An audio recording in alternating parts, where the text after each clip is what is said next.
and welcome back to another episode of A Brief History of American Song.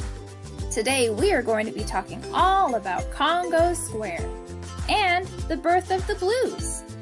So, let's get right into it, shall we? Welcome to the place that puts the fan in fancy, the luge in luxurious, the extra in extravagance, the one and only Palace of Versailles. But wait, this is supposed to be American history, not French history. Au contraire, mes amis. This is a story that is wrapped up in many different nationalities and peoples, and I decided to start with the Sun King himself, King Louis XIV. This guy was the fanciest of the fancy pants, since he was practically born on the throne.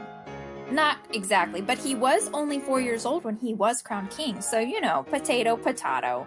Anyways, we'll begin our story in the year 1682, which not only was the year that the Sun King moved his court to Versailles, but also the year that he decided he wanted to make a name for himself in the whole colonizing the New World thing. France had already tossed a hat in the ring by claiming Canada, but our Sun King wanted to spread out and expand the domain. And France wasn't the lone competitor. England had been at it successfully since 1607, shout out to Jamestown, and the Spanish had been busy even before that. The race to claim the New World was underway. So the French set off west from Canada and claimed the entirety of the Mississippi River for their king, eventually landing in New Orleans, which was officially founded in 1718. That is, until the Spanish took it over in 1763, which lasted until the French took it back in 1800, but let's not get too far ahead of ourselves. The French, like pretty much every other group of colonizers at the time, had a firm and impassioned belief that God had set them apart from all other groups, giving them superiority. So, they got to work trying to enslave the Native Americans. And when that failed, they moved on to Plan B, importing enslaved Africans directly from Senegambia. As the population of both French and enslaved Africans grew in the Louisiana Territory, so did the interactions between the French and their enslaved property. And by 1724, the government felt a need to step in. Their solution? The Code Noir of Louisiana. France's Code Noir was basically the government's long drawn-out way of saying that white people shouldn't mix with their enslaved Africans, because they were superior after all, as well as to make everything super Catholic across the land. Like, you couldn't be anything but Catholic or else. And things were hunky-dory for the next several decades until 1763, when, at the height of the so-called French and Indian War, France made a secret deal becoming besties with Spain, gifting them Louisiana Territory. Spain, like France, was super into being Catholic, so that wasn't a huge deal when it came time to hand the keys over. They even had their own Code Noir, although theirs was quite a bit different. See, unlike the French Code Noir, and way unlike the way the English use of enslaved Africans was going down, which granted absolutely zero of anything to any of the enslaved people, the Spanish Code Noir did actually grant their enslaved people some interesting incentives. The Spanish had this unconventional idea that maybe if the enslaved people were given something to look forward to, they might be easier to handle on the whole. They even went so far as to claim that Africans, despite being inferior, they did still have that superiority complex after all, actually had souls, and therefore needed to attend Mass on Sundays. Not only were the enslaved people required to go to Catholic Mass each Sunday, but because the Spanish believed that Sunday was the day of rest, the enslaved people were not required to work on Sundays. Surprised? I mean, it's not every day that you hear about an enslaved person getting a day off, I know. Now, you may be thinking to yourself, wow, those enslaved people had it so much easier than the ones in the English colonies. Shut the front door with that nonsense.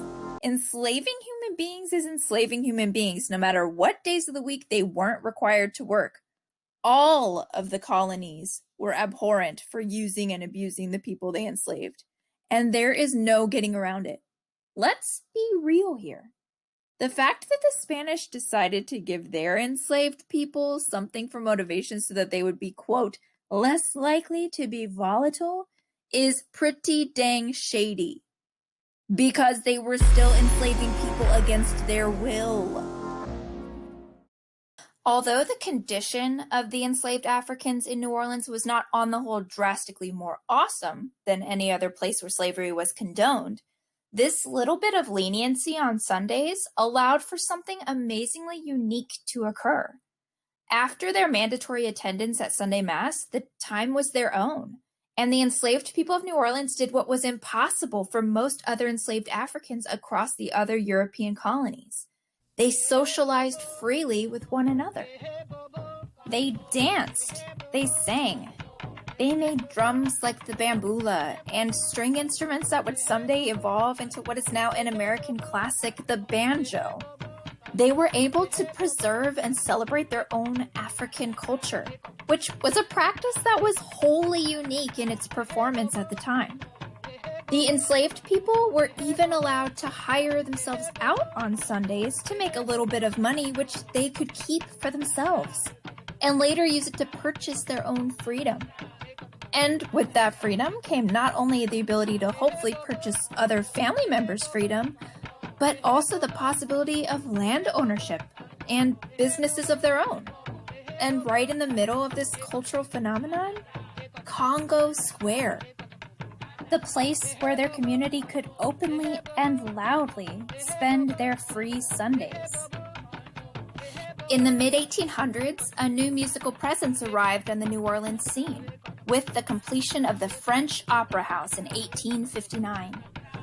This stunning hall brought with it the high society feel so many European immigrants were accustomed to, and it became a center of social life for many of the people in New Orleans. This would later be accented by the melodies of greats such as John Philip Sousa, as the popularity of the military brass band swept the young nation. So, on any given Sunday, you could be walking down the street and hear the weekly Bamboula Circle over in Congo Square, while the French Opera was giving their matinee performance, and a military band was playing in Jackson Square. It really isn't all that surprising that at some point the three began to mix together, eventually evolving into some of the most popular genres of music today, the blues and jazz ensembles that have brought with them some of the most fantastically sensational pieces in the musical world, none of which would have been possible without Congo Square. We're gonna take it to New Orleans, to the place that American music was born, y'all. A place called Congo Square.